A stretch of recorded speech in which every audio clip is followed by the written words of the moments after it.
Welcome back. It's 7:18. Okay, put the broom and feather duster down. Who said that spring cleaning has to involve manual labor? That's good news, right?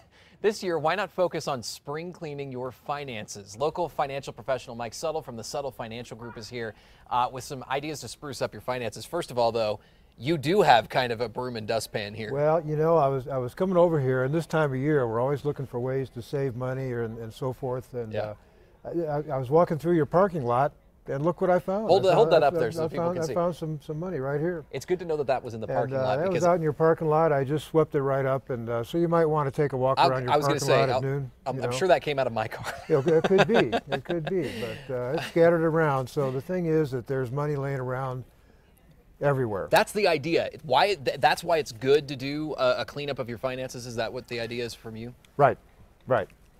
What do people need to remember when they do this? What are your 5 ideas? Well, a lot of ways to do it. One way is to do a budget inspection. Okay. So how do you do that? Well, That's get the out first the last explain, right. That's the last get out the last 6 months of credit card bills. Take a look at them. Get 3 highlighters. Take one, maybe the yellow one, and highlight those things that you need to do. Things like pay the mortgage, pay rent, utilities, you know, things like that. Groceries, got to eat, right? Take another color and highlight those things that we like to do. Gym memberships, buying that vacuum cleaner that we needed. You know, those kinds of things. And then the red one, this is the one that we don't like. Highlight those items that maybe are more optional, like that extra cup of coffee, extra round of drinks at happy hour. Those kinds of things that we don't really have to do, but we like to do, but maybe we can eliminate some of those things. You're right, that is tough, but that probably adds up, I would imagine. Well, it does, because the next item is to declutter. Okay. And the biggest source of clutter for most of us is debt. So debt can tend to pile up, piles up in the corners of our financial plan. So the idea is to get rid of that debt. Well, how do you do that? There's lots of ways to do it, but one way is to look at the smallest debt, maybe pay off the smallest debt, move forward to the next one and so forth. And the idea is to try to build some momentum so that as you get through each level of debt or paying off each debt, you start to feel better about it and you'll actually see some daylight there at the end of the day. Number 3, what is that one? Go paperless. How so? Well, I'll give you an example. You know, paperless means that we can pay our bills now online, for example. Banking can be paperless, all that sort of thing. I'll give you one example. Just yesterday, I called the company to check on a credit on a bill. The credit was correct, and I asked the guy if I could go ahead and pay the bill. And he said, well, you could, but if I transfer you to the automated bill paying, it'll save you $4. Yeah, except sometimes they charge for the other services. Exactly, yes, they're charging now. So going paperless, paying bills online, anything we can do along those lines can help a lot because it adds up. Postage, just all those things combined could really save a lot of time. It's usually quicker too. All right, let's talk about number 4. What is it? Well, number 4 is to dust off the tax plan. How so? And looking at how we can maybe reduce paying taxes.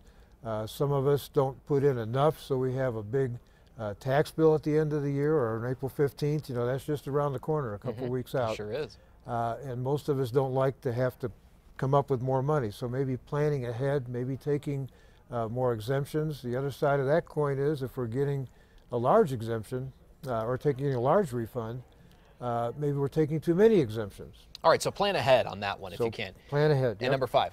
Take out the trash. Okay, what does that mean? Well, that means we all have a lot of documents laying around that we don't need. So rule of thumb is for pay stubs, bank statements, things like that, keep them for a year. Tax documents, maybe for 7 years. Different documents have different time frames, and if you want a complete list of those kind of documents and the times to keep them, you can go to my website at subtlefinancialgroup.com, and I'll have a list of time frames there for you. That sounds good. There's probably a little extra help there. Do people have to do these in this order? No. The idea is to get started. The idea is to get a mindset and plant your feet and say, you know, I'm going to move forward with this. I think it is a good idea to look at expenditures right off the bat. I think that's a good way to start. But different people have different priorities. But start with something and get some help. That makes sense. I was going to say people definitely need help sometimes heading down this road. So do a budget inspection, declutter, go paperless, dust off your tax plan, take out the trash. And again, Mike has more of this on the website too. So you want to go there and you can get more information there. And if we'll like a recap too, we can get you online, krqe.com, and we'll have the list there as well. So where can people get more information on this besides maybe getting a financial advisor? Is there a book, resources available? There's a ton of resources out there, but it's like everything else. We can read about it all we want, but the idea is to start doing something. It's not that complicated. It's just a matter of getting going on it and actually do something, not just read about it. All right, Mike Suttle with the Suttle Financial Group. Thanks so much for your tips and ideas, and of course we'll have those online once again. Thank you for having me.